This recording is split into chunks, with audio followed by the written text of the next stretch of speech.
nagasaulugan karong gabi una. Sa kinauyukan ni ini, yano kayo kini. Sa makayano sa tawhanong kinabuhi. Usa ka katilingban nga nagatigom aron pasudlon ang bagong mga ginsakpan. Bagong mga anak, mga tao dinhi niining banay. Ipahimugso sila gikan sa sabakan nga mao ang tubigan sa bunya. Ang kinabuhi mabanhaw gikan sa tubig.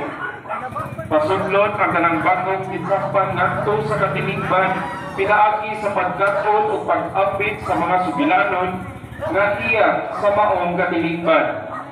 Kinahanglan ang bagong mga sakop mamahimong kabahi niining maghatag og kinabuhi nga mga sugilanon.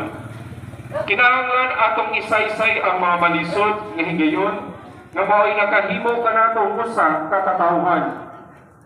Sa pag-asoy sa mga sugilanon, kinahanglan adunay kahayag.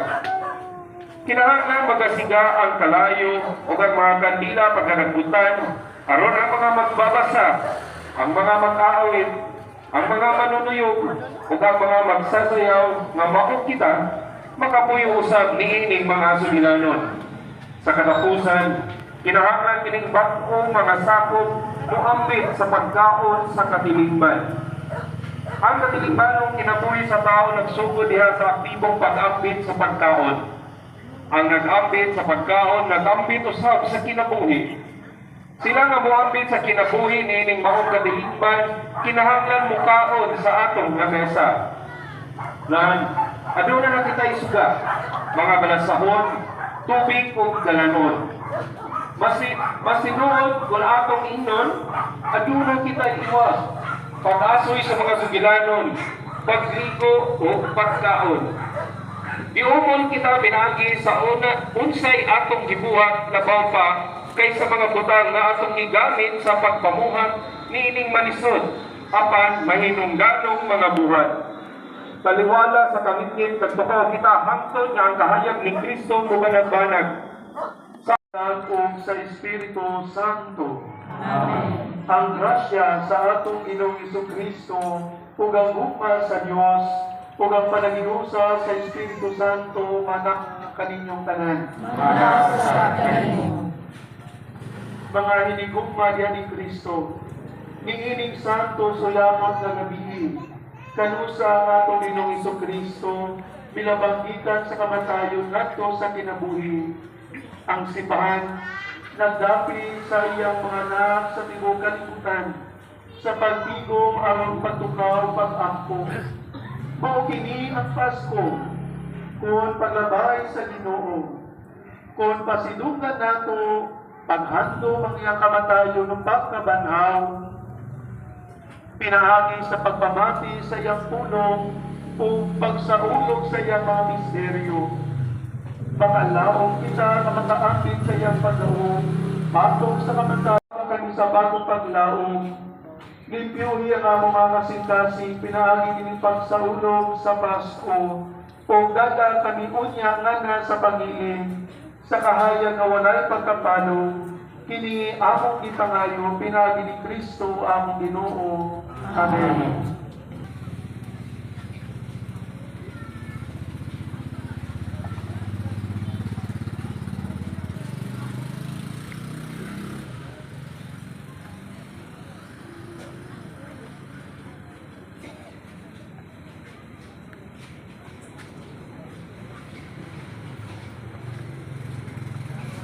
Si Kristo gahapon o karon.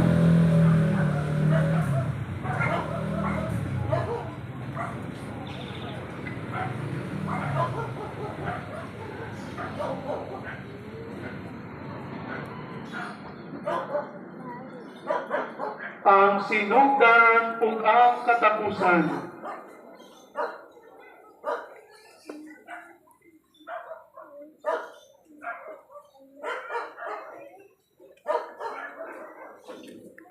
Alpha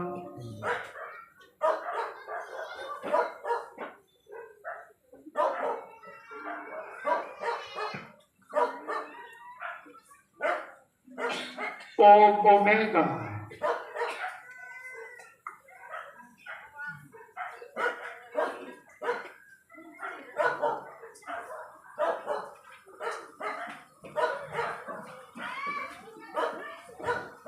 Iya ang mga panahon.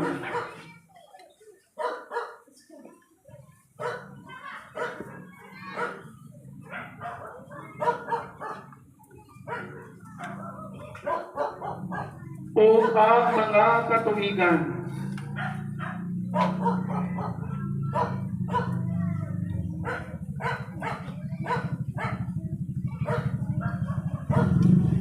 Kaniya ang himaya o gahom.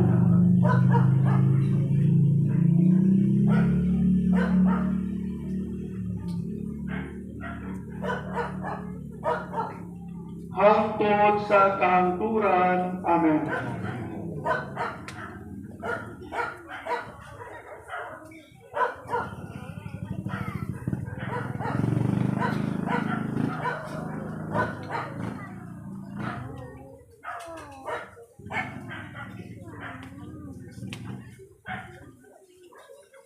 Pinaagi sa iyang mga sama.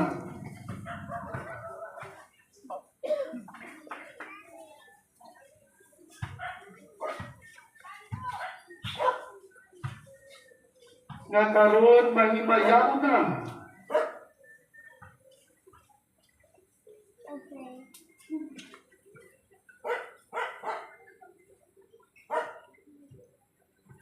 Magbantay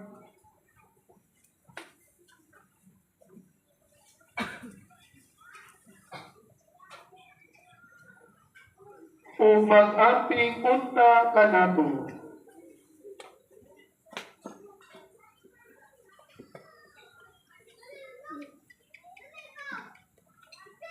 Si Kristo atong Ginoo. Amen.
Ang kahayag ni Kristo nga may mayaw na banhaw, magwagtang unta sa kangitngit sa atong mga kasing-kasing o mga salabutan.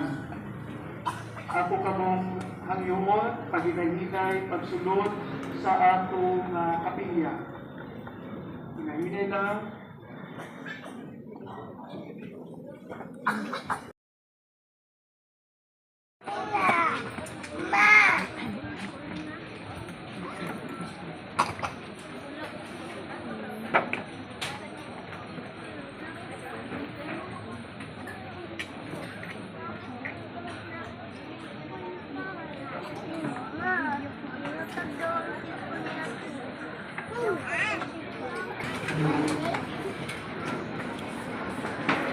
ang kahayag ni Kristo.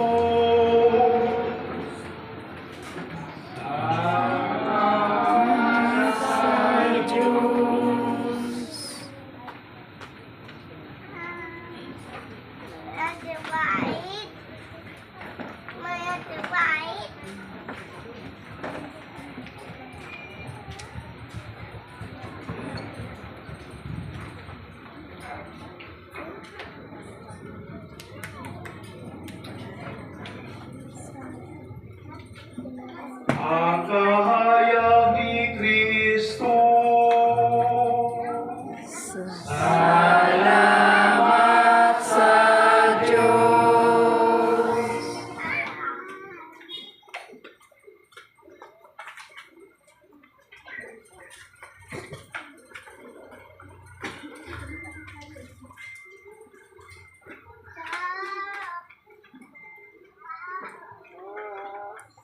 Ang kahayag ni Kristo.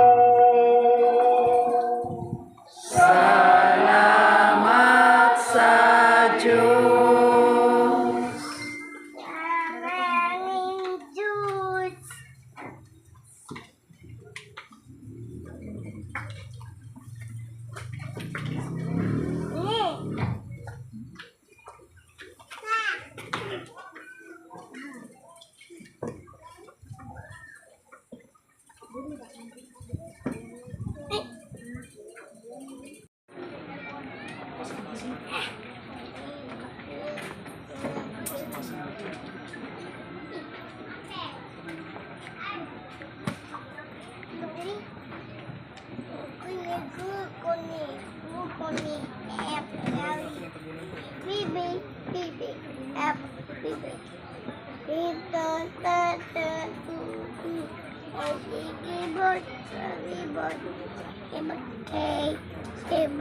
Paglibay kamo, mga gahong nga langit nun.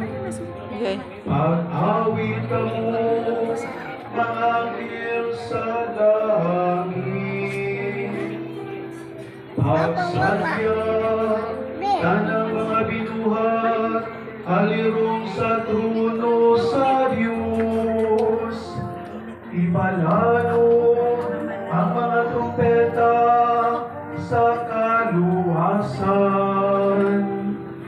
Si Jesu-Kristo, atong hari na banhaw na.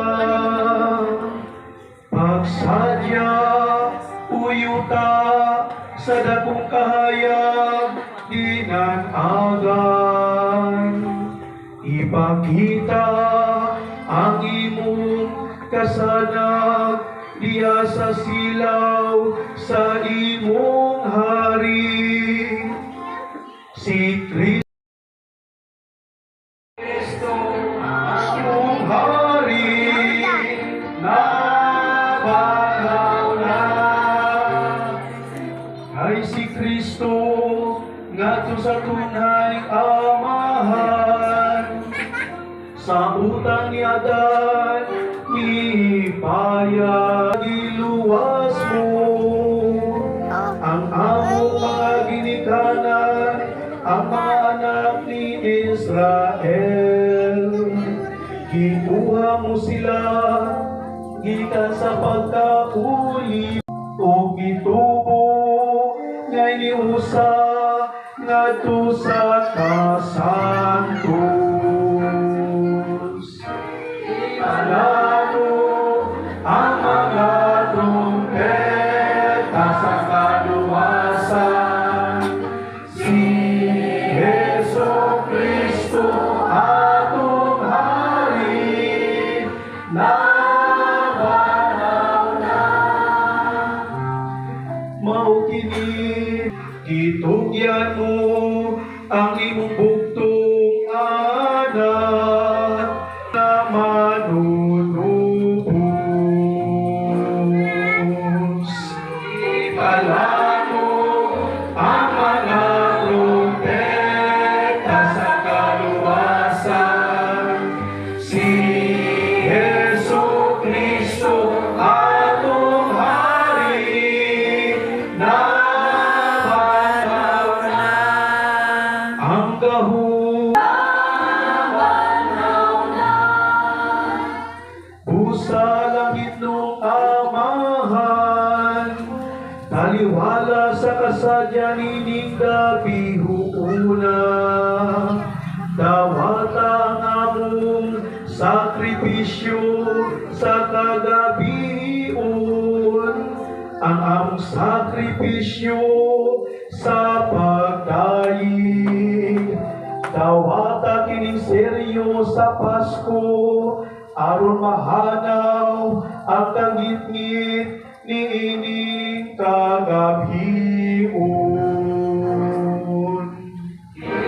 Imalano ang mga trompeta sa kaluwasan, si Jesu Kristo